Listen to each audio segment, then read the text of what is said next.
10 तक गिनूंगा। राम लिखते ही, पढ़ते ही, सुनते ही, देखते ही या दिखते ही मन में जो पहला विचार आता है उसे बांध कर रखिए। पूछूंगा 1 2 3 4 5 6 7 8 9 9 9 हाथ काट कर रख दूंगा ये नाम समझ आ जाए तो। कितनी दिक्कत होगी पता है राम समझ आ जाए तो।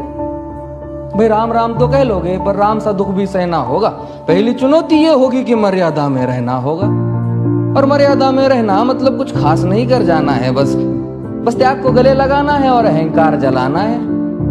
अब अपने राम लला के खातिर इतना ना कर पाओगे, हर शबरी का झूठा खाओगे तो पुरुषोत्तम कहलाओगे। काम क्रोध के भीतर रहकर तुमको शीतल बनना होगा। बुद्ध भी जिसकी इच्छाओं में बैठे वैसा पीपल बनना होगा ये सब कुछ, और वो भी शून्य में रहकर प्यारे। तब ही तुमको पता चलेगा कि कितने अद्भुत राम हमारे। सोच रहे हो कौन हूं मैं? चलो बता ही देता हूं। तुमने ही तो नाम दिया था मैं पागल कहलाता हूं। नया नया हूं यहाँ पे तो ना पहले किसी को देखा है। वैसे तो हूं त्रेता से, मुझे कृष्ण किसी ने कलयुग भेजा है।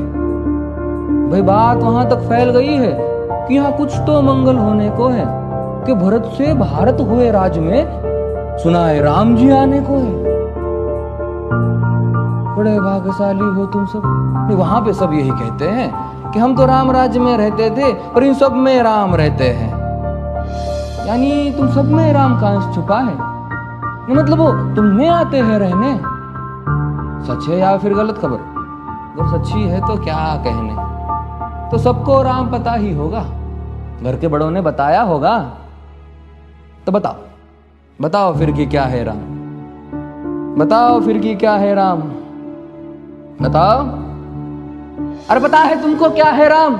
या बस हाथ धनुष तरकश में बान, या वन में जिन्होंने किया गुजारा, या फिर कैसे रावण मारा लक्ष्मण जिनको कहते भैया, जिनकी पत्नी सीता मैया। फिर ये तो हो गई वही कहानी, एक था राजा एक थी रानी। क्या सच में तुमको राम पता है? ये वो भी आकर हम बताए। बड़े दिनों से हूं यहाँ पर, सब कुछ देख रहा हूं कब से। प्रभु से मिलने आया था मैं, उन्हें छोड़कर मिला हूं सबसे। एक बात कहूं अगर बुरा ना मानो, नहीं तुम तुरंत ही क्रोधित हो जाते हो। पूरी बात तो सुनते भी नहीं, सीधे घर पर आ जाते हो। ये तुम लोगों के नाम जपो में पहले सा आराम नहीं। ये तुम लोगों के नाम जपो में पहले सा आराम नहीं। इस जबरदस्ती के जय श्री राम में सब कुछ है, बस राम नहीं। ये राजनीति का दाया बाया जितना मर्जी खेलो तुम। दाया बाया, अरे दाया बाया ये तुम्हारी वर्तमान प्रादेशिक भाषा में क्या कहते हो उसे? हाँ वो लेफ्ट एंड राइट। ये राजनीति का दाया बाया जितना मर्जी खेलो तुम चेतावनी को, लेकिन मेरी अपने जहन में डालो तुम। निजी स्वार्थ के खातिर अगर कोई राम नाम को गाता हो तो खबरदार अगर जुर्रत की और मेरे राम को बांटा तो।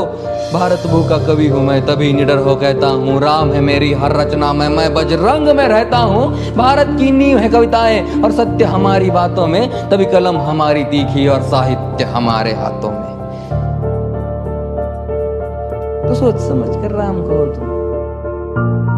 ये बस आतिश का नारा नहीं, जब तक राम हृदय में नहीं तुमने राम पुकारा नहीं। राम कृष्ण की प्रतिभा पर पहले भी खड़े सवाल हुए। ये लंका और ये कुरुक्षेत्र यूं ही नहीं थे लाल हुए। अरे प्रसन्न हंसना भी है और पल पल रोना भी है राम। सब कुछ पाना भी है और सब पाकर खोना भी है।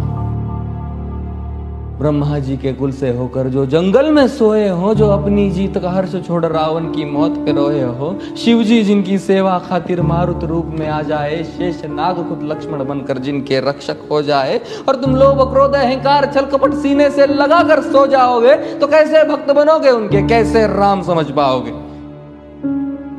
अघोर क्या है पता नहीं और शिव जी का वरदान चाहिए। ब्रह्मचर्य का इल्म नहीं, इन्हें भक्त स्वरूप हनुमान चाहिए। भगवा क्या है पता, लहराना सबको होता है पर भगवा क्या है वो जाने जो भगवा ओढ़ के सोता है। राम से मिलना, राम से मिलना, राम से मिलना है ना तुमको? निश्चित मंदिर जाना होगा पर उससे पहले भीतर जा संग अपने राम को लाना होगा। जय सिया राम। और हाँ, अवधपुरी का उत्सव है, कोई कसर नहीं, सब खूब मनाना। मेरे प्रभु है आने वाले, रथ को उनके खूब सजाना।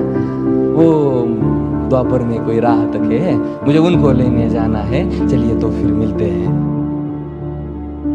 हमें भी अयोध्या आना है। जय सिया राम। फिर से